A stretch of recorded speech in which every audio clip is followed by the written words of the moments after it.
Why do we so often find ourselves repeating the same mistakes over and over and over again? Maybe it's in your relationships, where you keep attracting the wrong people. Or perhaps with your finances, where no matter how hard you try, you can't seem to get in control. Perhaps it's in personal habits, trying to break free from old patterns but always falling back into them. You keep asking yourself, why does this keep happening to me? You feel like you're stuck in a never-ending loop, trapped by your own decisions. It feels isolating, like you're the only one fighting this never-ending battle. But know that you are not alone, and so many of us find ourselves in the same position. And in this video, we are going to explore the brilliant insights of Carl Jung and the deep, powerful reason for these cycles, a reason that is buried in your unconscious mind. We'll dive into why you keep repeating the same mistakes, and most importantly, how you can finally break free from this cycle and take control of your life. Carl Jung's brilliant insights into the psyche uncovers the key as to why we keep repeating the same mistakes. He introduced the concept of the shadow. Jung believed that our unconscious mind holds parts of ourselves that we often repress or deny, aspects of our personality, desires, or emotions that we find uncomfortable or socially unacceptable. These repressed elements don't simply disappear.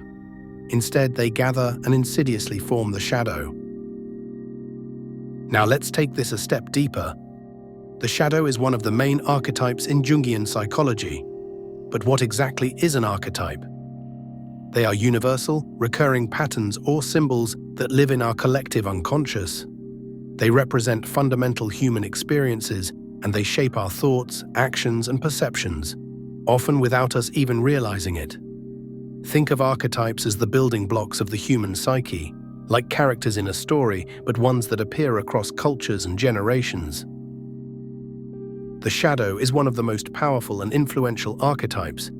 It embodies all the qualities we reject or deny about ourselves, traits we might consider negative or weak, like anger, jealousy, greed, or desires we've been taught to suppress.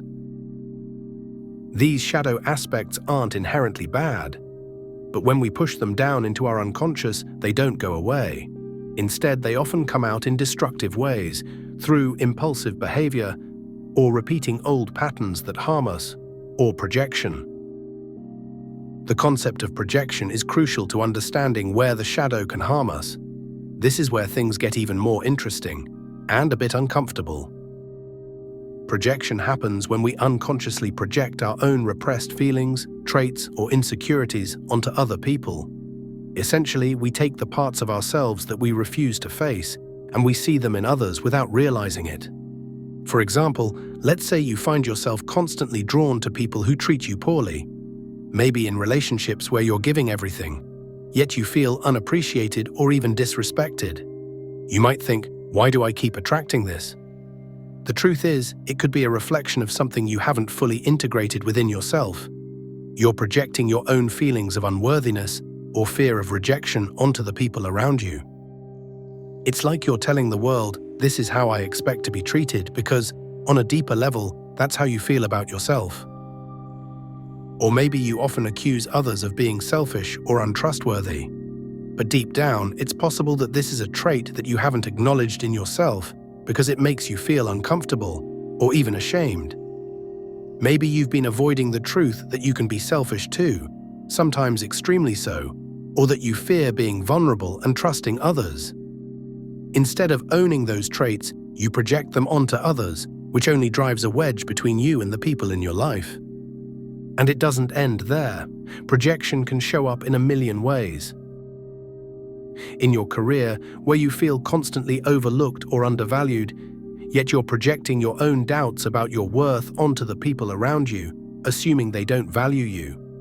Or maybe it happens in friendships, where you find yourself accusing others of being unreliable, when deep down, you're the one afraid of committing or being emotionally vulnerable. This is where the danger lies. If we continue projecting these unacknowledged aspects of ourselves, we stay trapped in the same patterns. We feel misunderstood, but we're not looking in the right place for the answer. We need to look inward, not outward. Because as long as we keep projecting, we'll never break free from these cycles.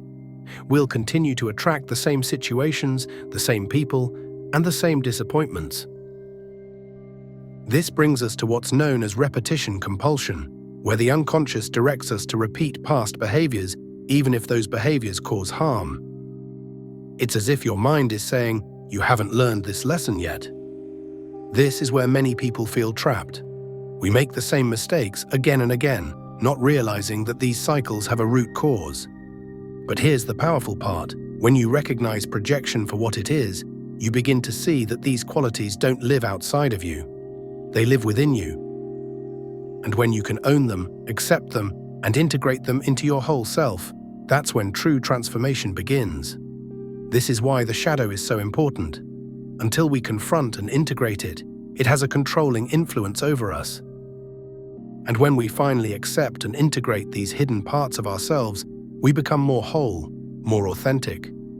The power that the shadow has in shaping our lives is best summarized in Jung's most famous quote: "Until you make the unconscious conscious, it will direct your life and you will call it fate." Until we confront our shadow and address the uncomfortable and repressed aspects of our character, we will continue to fall into the same patterns of behavior and repeatedly make the same mistakes. So how do we actually break free from these self-destructive patterns? Jung states we need to embark on a journey called individuation, the process of integrating the unconscious parts of ourselves, especially our shadow, into our conscious awareness. It's about becoming whole, about accepting all parts of ourselves, even the ones we might not like or are afraid to face. Now the catch: this is not a quick fix. Individuation takes time, and it requires consistent practice. It's not something you can do once and expect to be done. It's a lifelong journey of self-discovery, self-acceptance, and continual growth. Jung made it clear that this process involves not just self-awareness, but also the courage to confront uncomfortable truths. It's about looking inward, even when it's painful, and making a conscious effort to break old, harmful patterns. The truth is, if we want to transform, we can't expect change without persistent effort. Here are a few actionable ways to start breaking the cycle. Journaling. Writing is one of the most powerful tools for self-discovery. But this isn't just about writing down what you did that day. It's about getting to the root of why you did it. Reflect on your mistakes, your triggers, and your patterns. Ask yourself, what part of me keeps making these choices? The more regularly you journal, the clearer you'll get on the unconscious beliefs that guide your decisions. Look for repeating themes, feelings, or patterns that come up again and again. Over time, journaling becomes a mirror, allowing you to see what you couldn't see before. Therapy. Speaking with a trained therapist is one of the most effective ways to bring the unconscious into the light. Therapy offers a safe, structured space where you can explore the aspects of yourself that you might be afraid to face on your own. A skilled therapist can help you uncover repressed memories, unresolved emotions, and hidden fears that continue to drive your behavior. But therapy isn't a one-time event. It's a commitment to exploring your inner world on a deeper level. It's about being open to being uncomfortable and letting someone guide you through the process of integrating the shadow. Mindfulness. Mindfulness is all about presence, being fully aware of your thoughts, feelings, and actions in the present moment. But it's not just about meditation. Mindfulness can be applied throughout your day, in every interaction, every choice you make. It's about noticing when you're reacting from an unconscious place, when you're falling back into old habits. The more you practice mindfulness, the more you can interrupt those automatic reactions and make conscious choices. It takes consistent practice to stay present, but the more you do, the more control you gain over your unconscious impulses. Confront discomfort. This one is crucial. If you want to break free from these cycles, you have to stop avoiding discomfort. We all have parts of ourselves we don't like. Maybe it's anger, fear, or shame. These feelings can feel unbearable, so we push them away. But the only way to heal these parts is to face them. When you confront what's hidden in your unconscious, you stop letting it control you. Every time you sit with discomfort instead of running from it, you build strength. This practice of leaning into discomfort allows you to grow and evolve. Remember, none of this happens overnight. The journey of individuation is not a sprint, but a marathon. It requires consistent, daily effort. But the more you commit to these practices, the more you'll find that you're no longer controlled by the unconscious patterns that once held you back.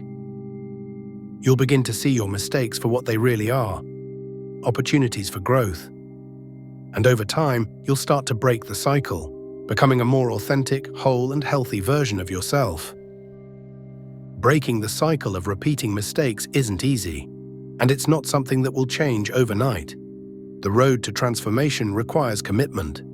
But by facing the unconscious patterns that drive our behavior, we begin the process of transformation. Embrace the shadow, practice mindfulness, reflect through journaling, and be willing to confront discomfort. With consistent effort, you can finally take control of your life and stop being ruled by the same old patterns. What's one unconscious pattern you've noticed in your life? Share your thoughts in the comments below. Let's start a conversation about how we can break free from these cycles together. And if you want to go deeper, subscribe for more deep dives into psychology, philosophy, and the inner world. Because here at the Thoughtful Revolution, we don't just consume ideas, we live them.